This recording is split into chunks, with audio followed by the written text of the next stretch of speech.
Ever feel like you're drowning in information, like you're Mhm. trying to grasp something really important, but there's just so much out there? Yeah, it can be overwhelming. You just want the core knowledge, right?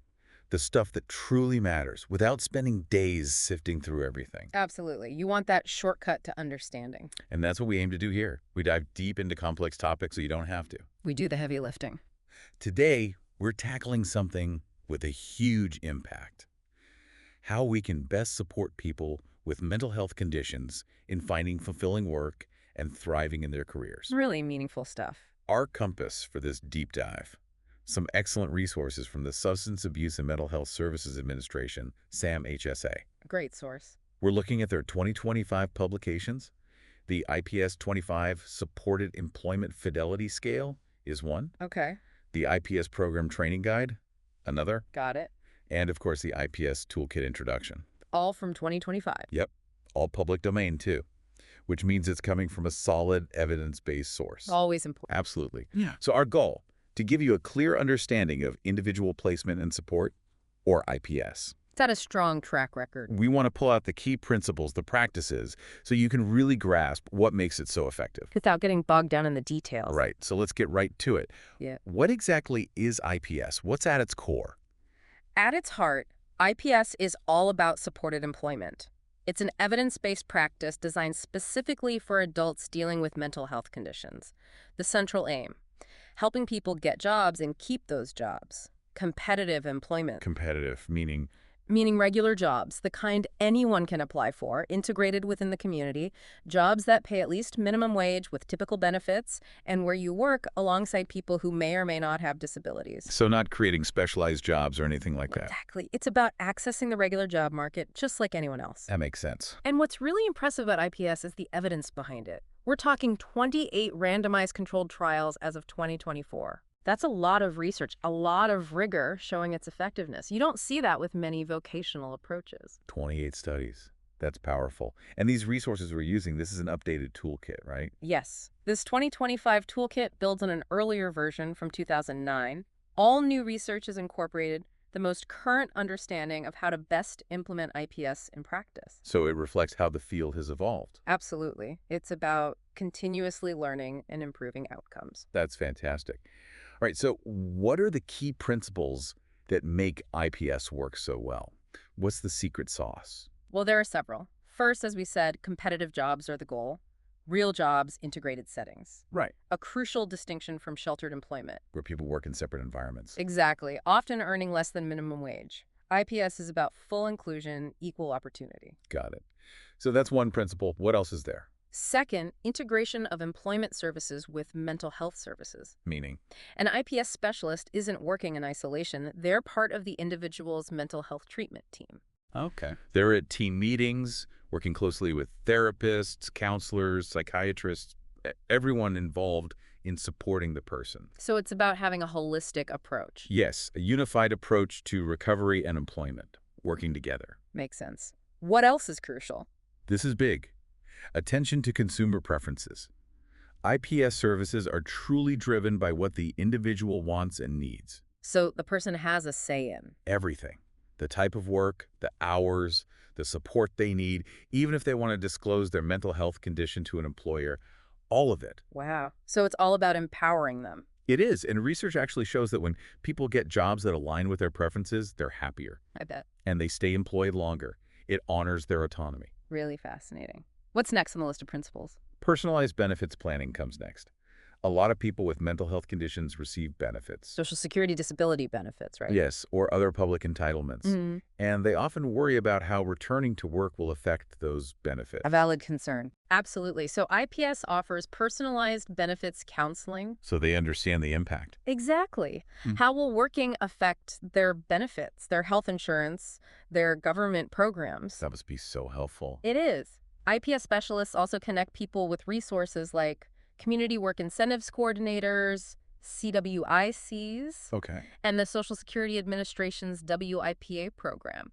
Experts who can guide them through it all. I can imagine navigating those systems is really complicated. Very complicated. This support reduces a lot of anxiety. I bet. So what's the fifth principle? This one's important. The job search starts soon after expressing interest. No waiting around for ages. So no lengthy pre-vocational assessments or anything like that? Nope. As soon as someone says they're interested in working, the IPS specialist gets the ball rolling. They start looking for jobs right away. They do. The philosophy is that people know when they're ready. Delaying the search can actually make people less motivated. Makes sense. So you've got to strike while the iron's hot. Exactly. And then there's building employer relationships. Okay. So how does that work? IPS specialists are proactive. They reach out to employers who have job openings. That could be a good fit. Exactly. They take the time to learn about the employer's needs, what they look for in an employee, and then they introduce qualified candidates. So it's about creating those connections. Yes. Building mutually beneficial relationships. So much more effective than just blindly sending out resumes. Definitely. It's a much more strategic approach. So what's the last key principle? The final one is individualized long-term job support. Ongoing support tailored to each person's needs. And this lasts for? As long as they need it. Whether it's to maintain their employment or even to advance in their career, it's not just a quick intervention. It's about the long haul. Absolutely. It's about ensuring long-term success and career growth. So that really distinguishes IPS from other programs. Definitely. It's one of the things that makes it so effective. We were talking about Fidelity earlier. Yeah. What does that mean when we're talking about IPS? It's all about the IPS 25 Supported Employment Fidelity Scale. It's basically a checklist, 25 items long, and it's used to evaluate how closely an IPS program sticks to those core principles we just talked about. So a way to measure if a program is actually delivering IPS as it's supposed to be. Exactly. It's a measure of quality, of integrity, how well are they implementing the model. So how does the scale work? Each of those 25 items is rated on a scale of 1 to 5. 5 means they're doing a great job with that specific aspect of IPS. They're aligned with the model. Exactly. 1, on the other hand, well. That means they're not doing so well. It means they're deviating significantly. It's basically typical vocational services without those key IPS elements. I see. So why is this focus on fidelity so important? What difference does it actually make? The research is pretty clear on this. Programs that score higher on the fidelity scale, meaning they're implementing IPS more closely, see much better employment outcomes. Their clients are more successful. That makes sense. But do we have any concrete evidence for that? Oh, absolutely. We have robust studies. Bond and colleagues did one in 2012. Kim and Associates in 2015. They showed this link very clearly. Interesting. And what's really compelling is that these findings hold up across different cultures. Japan, the Netherlands, other countries. It's not just a Western thing. So sticking to the model really matters. It does. It's all about using those evidence-based practices. Can I give you an example from the scale? Yeah, that'd be helpful. Take the item rapid job search. To get a 5, the top score, a program has to show that the first face-to-face contact with an employer happens within 30 days of enrollment. On average, of course. 30 days. That is rapid. It is. A score of 1 would mean that first contact takes up to a year, or even longer. Wow, what a difference. Right, and scores of 2, 3, and 4 fall somewhere in between. It's all about how quickly they initiate that engagement with employer. Okay, so it's a very specific measure. Very specific. The scale is all about concrete, measurable actions. So what's a good overall score on the IPS 25? What should programs aim for? What's the benchmark? The total score, you add up all 25 items, can range from 25 to 125. Right. The benchmark for good fidelity, high fidelity, is a score of 100, an average of 4 per item. 100. Got it.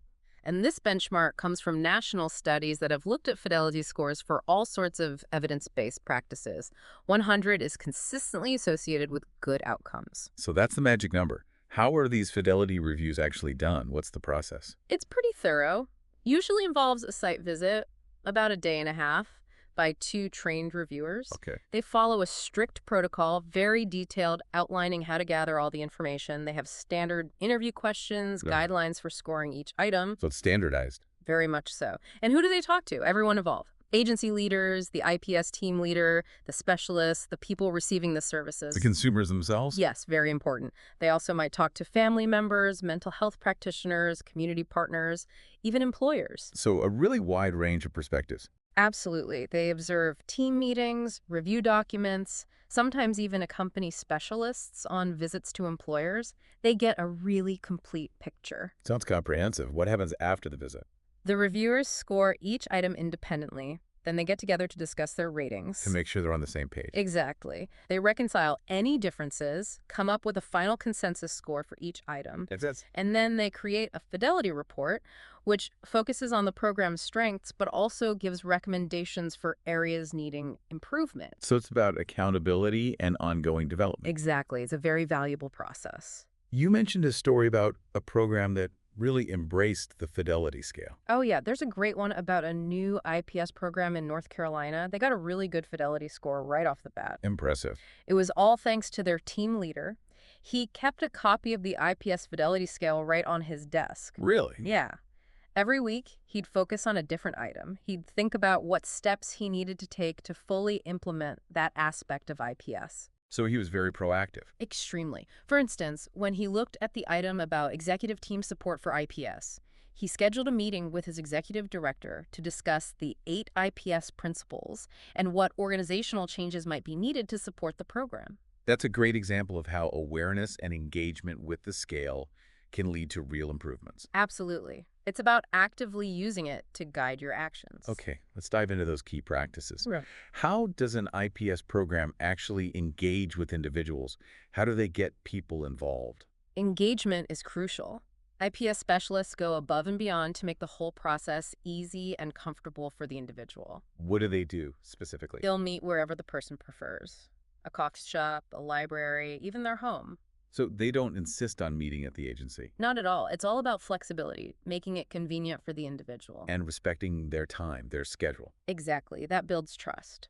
Right. What else do they do to make people feel comfortable? The early conversations are focused on the individual's goals, what they want. They don't jump into assessments or gathering tons of background information. So it's all about what the person is interested in. It is. And expressing hope, too, that the person can achieve their goals. They emphasize strengths, skills, not limitations or past difficulties. So it's about creating a positive and supportive environment. Absolutely. There's a story about a new IPS specialist, Gerald, who was having some trouble connecting with people. So what's happening? His supervisor noticed that he was focusing too much on potential barriers to employment, like someone's criminal record or gaps in their work history. Focusing on the negatives. Right. So they made a conscious shift in their conversations, started focusing on strengths, transferable skills, and gauging if the person felt more hopeful. And it made a huge difference. Really? Yeah. The shift to a strengths-based approach really improved engagement. That's a great reminder that our focus really matters. It does. It shapes the whole interaction. Once someone's engaged and motivated, what's the next step? How do they figure out the right career path? That's career exploration, helping people learn about different occupations in a practical way. What the work actually entails, the environment, the job market, the salary, the training needed. So it's about gathering information. It is. And even if someone has a specific job in mind, IPS specialists encourage them to explore other options. To broaden their horizons. Exactly. They might be surprised by what they discover. And they do more than just talk about jobs. Like what? They arrange informational interviews. Okay, what are those? They connect people with others who are actually working in those occupations so they can get firsthand insights, ask questions. That's so much better than just reading a job description. It is. They also organize visits to workplaces and training institutions. So people can see the environment for themselves. Exactly. It's about experiencing it firsthand. What kind of questions do they encourage people to ask during those informational interviews? They might suggest asking about the different roles within a company, or what kind of background or experience people typically have. To see if they'd be a good fit. Exactly. They also encourage asking about a typical workday, what people find rewarding or challenging about the job, what qualities lead to success, what opportunities for advancement there might be. Those are really good questions. And of course, they encourage asking for a tour if possible. It's a great way to see if a job or training path is a good match. Sounds like a really valuable way to learn. It is, and it's a chance to network, make connections.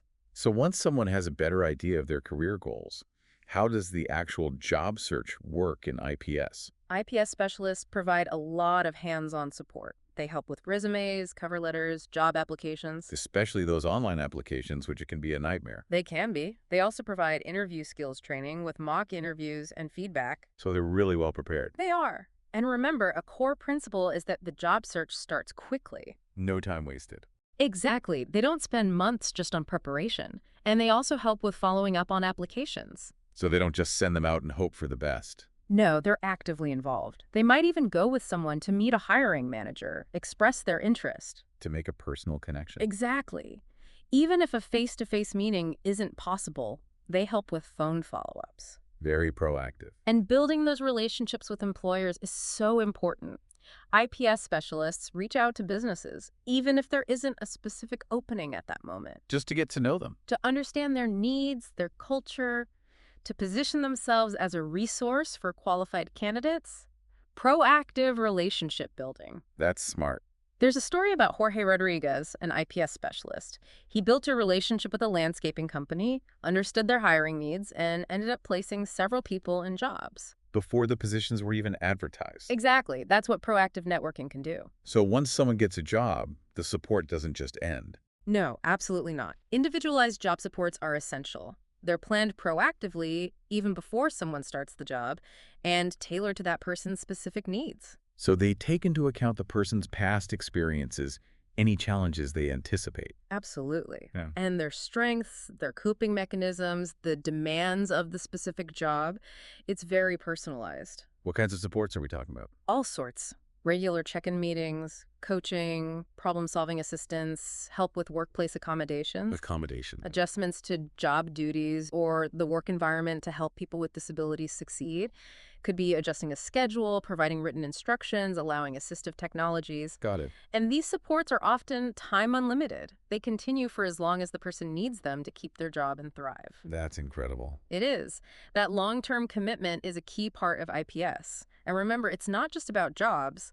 IPS also includes supported education. Right, you mentioned that earlier. Can you elaborate on that a little? IPS recognizes that education and careers are often linked. They go hand in hand. Exactly. So they help people pursue their educational goals as well.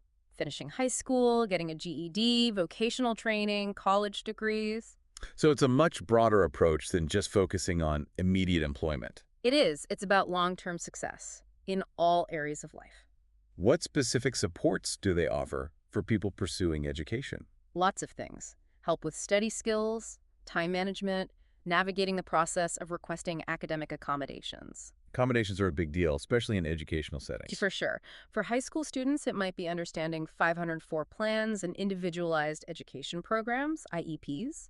In college, it could be connecting with disability services and advocating for support, like note-taking assistance or extra time on exams. So it's about empowering students to succeed in those environments. Absolutely. There are even tools like Rubin's Checklist, designed specifically to help students transition into and succeed in school. That sounds really helpful. And of course, when working with young people, there are unique considerations. Engagement strategies need to be adapted to be more relevant. It's also super important to be clear about the role of the IPS specialist and how they can help. And what about families? How are they involved? Family involvement is handled very carefully, with sensitivity to the young person's growing independence. That makes sense.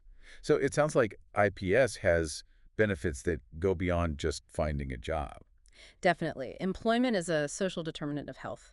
Having a job, it's not just about the money. What else does it provide? Structure to your day, opportunities for social connection, a sense of purpose, of contribution. It can boost self-esteem. Exactly. All of those things contribute to better overall well-being, better mental health. There's even research that shows IPS can lead to people using mental health services less. And that can save money in the long run. Absolutely. It's Yeah. a win-win. Now, you mentioned earlier that there might be modifications to the IPS 25. Is that common? Are programs encouraged to adapt the model? It comes up a lot. The toolkit acknowledges that there are often suggestions for changing the scale or the model. What kinds of changes? Some are about adapting to specific settings or populations, minor tweaks to how certain items are applied in those unique contexts. Okay. Others are augmentations, adding new items to the scale to measure things like supported education, which aren't explicitly covered in the original. But don't fundamentally change the core principles. Right, but then there are substantive alterations, changes to those core principles of IPS. Those are approached much more cautiously. Why is that? Because all the evidence for IPS, all those amazing outcomes are based on the model as it is. Changing those core principles, like shifting away from face-to-face employer contact, could undermine the whole thing. It could make it less effective. Exactly. It's crucial to remember Those positive outcomes are tied to fidelity to the established model. Stray too far, and you risk losing those benefits. So thoughtful adaptation is okay, but you have to be careful not to throw the baby out with the bathwater. That's a great way to put it. So, as we wrap up, what are the key takeaways about IPS that you want listeners to remember? IPS is a powerful, person-centered approach. Tons of research backs it up. It helps people with mental health conditions achieve competitive employment alongside everyone else. No special treatment. No, it's about equal opportunity. Okay, what else? Fidelity is key. How closely a program sticks to the IPS model, as measured by the IPS 25, directly impacts how successful it is. And remember, IPS is a whole package of support. It's not just job placement. No, it's career exploration, job search assistance, ongoing support, and even integration with education. It's a whole journey. Exactly. It's about empowering people for long-term success. It's been so insightful to learn about IPS, to see how much thought and research has gone into it. It's amazing, isn't it? It's not just about good intentions. It's about a carefully developed, rigorously tested practice. And what's really fascinating is how this seemingly simple goal, helping people find work, has such a detailed and comprehensive framework behind it. It's really impressive. It is. Thinking about all this, about the evidence for IPS, it makes you wonder about the bigger picture, doesn't it? The societal implications. Yeah. How can we as a society use approaches like IPS to support people with disabilities more effectively? Not just in finding work, but in all aspects of life. It's a great question, and a complex one. Definitely. If anyone wants to explore this further, the SAMHSA Toolkit is a fantastic resource, full of details about implementation, the research, everything. A great place to start. It's a deep dive in itself. It is. But this deep dive we've done here, hopefully, it's given you a good foundation for understanding IPS. It's an amazing example of how evidence-based practices can make a real difference. Absolutely. A shortcut to understanding, just like we promised. Exactly. Thanks for joining us for this deep dive. We hope you found it valuable and maybe even a little inspiring. It's a topic we're really passionate about. Us too. And we hope you'll join us again next time for another deep dive into something new. We'll be exploring all sorts of fascinating topics. So stay tuned. We'll see you then. See you next time.